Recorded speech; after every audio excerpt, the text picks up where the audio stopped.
পবিত্র ঈদে মিলাদুন্নবী সাল্লাল্লাহু আলাইহি ওয়াসাল্লাম উপলক্ষে রাজধানীতে এক বিশেষ আলোচনা সভা অনুষ্ঠিত হয়েছে। বুধবার বিকেলে রাজধানীর বিএমএ মিলনায়তনে দেওয়ানবাগীর দল ওলামা মিশনের উদ্যোগে হযরত মুহাম্মদ সাল্লাল্লাহু আলাইহি ওয়াসাল্লাম এর 1500তম শুভ জন্মদিন উপলক্ষে এই আলোচনা সভাটি অনুষ্ঠিত হয়।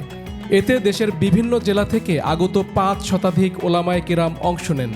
অনুষ্ঠানে প্রধান অতিথি ছিলেন দেওয়ানবাগ শরীফের পরিচালক, সমন্বয়ক ও মুহাম্মদ ইসলামের নেতৃত্ব প্রদানকারী ইমাম প্রফেসর ডক্টর কুদরত এ খোদা হুজুর।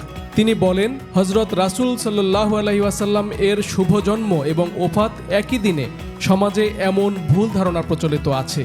এই প্রেক্ষাপটে মহান সংস্কারক হযরত সৈয়দ মাহবুব এ খোদা দেওয়ানবাগী রহমাতুল্লাহ আলাইহি পবিত্র কুরআন, হাদিস ও ঐতিহাসিক তথ্য দিয়ে প্রমাণ করেছেন হযরত রাসূল সাল্লাল্লাহু আলাইহি ওয়াসাল্লাম এর ওফাত দিবস পহেলা রবিউল আউয়াল, কারণ তিনি বিদায় হজের 81 দিন পর ওফাত লাভ করেছিলেন। কিন্তু ভুল ধারণার বশবর্তী হয়ে 12ই রবিউল আউয়ালকেই হযরত রাসূল সাল্লাল্লাহু আলাইহি ওয়াসাল্লাম এর ওফাত দিবস হিসেবে গণনা করা হচ্ছে।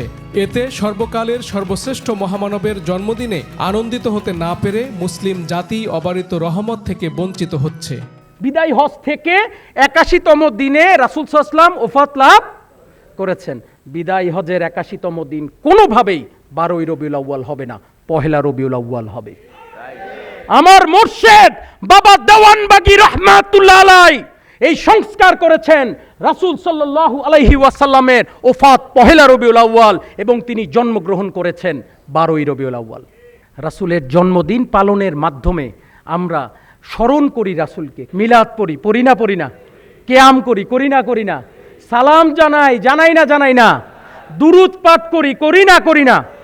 আমাদের সবচেয়ে শ্রেষ্ঠ খুশির দিন হচ্ছে আমার নবী যেই দিন এই দুনিয়ায় শুভ আগমন করেছেন। সহিনা সহি আলহামদুলিল্লাহি রাব্বিল আলামিন। ওলামায়ে কিরাম বলেন, পবিত্র ঈদে মিলাদুন্নবী সাল্লাল্লাহু আলাইহি ওয়াসাল্লাম সৃষ্টিকুলের সবচেয়ে বড় ঈদ। শুধু মুসলিম জাতির জন্য নয়, বরং সমগ্র মানবজাতির জন্যই এই দিন আনন্দের।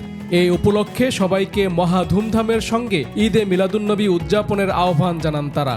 অনুষ্ঠানে বক্তব্য রাখেন হযরতুল আল্লাম মুহাদ্দিস ইমরান হোসাইন মাজহারি, হযরত আলহাজ সাব্বির আহমদ ওসমানী, হযরত মুফতি রফিকুল ইসলাম, মুফাসসিরে কোরআন হযরত ফখরুদ্দিন রাজি, হযরত রুহুল আমিন কুদ্দুসি, হযরত মাহবুবুর রহমান আজাদি, সাবেক অতিরিক্ত সচিব ডক্টর পিয়ার মোহাম্মদ, সাবেক জেলা ও দায়রা জজ মোহাম্মদ আব্দুল আজিজ খলিফা, জাতীয় আইন কলেজের সাবেক ভাইস প্রিন্সিপাল অধ্যাপক ডক্টর আব্দুল মান্নান মিয়া, সহযোগী অধ্যাপক ডক্টর নাসির উদ্দিন সোহেল সহ অনেকে।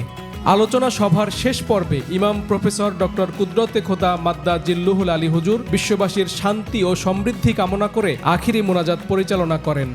ওগো দয়াল মাওলা, দয়াল খোদা, আমরা কতিপয় গোলামেরা তোমার বন্ধু নবী মুহাম্মদ মুস্তাফা আহমদ মুস্তফা সাল্লাল্লাহু আলাইহি সাল্লামের শুভ জন্মদিন স্মরণে এই আলোচনা সভার আয়োজন করেছি।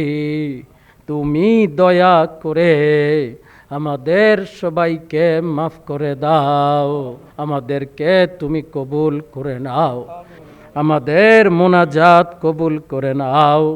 আমিন সুম্মা আমিন। বাহাক্কে লা ইলাহা ইল্লাল্লাহু মুহাম্মাদুর রাসূলুল্লাহ সাল্লাল্লাহু আলাইহি ওয়াসাল্লাম।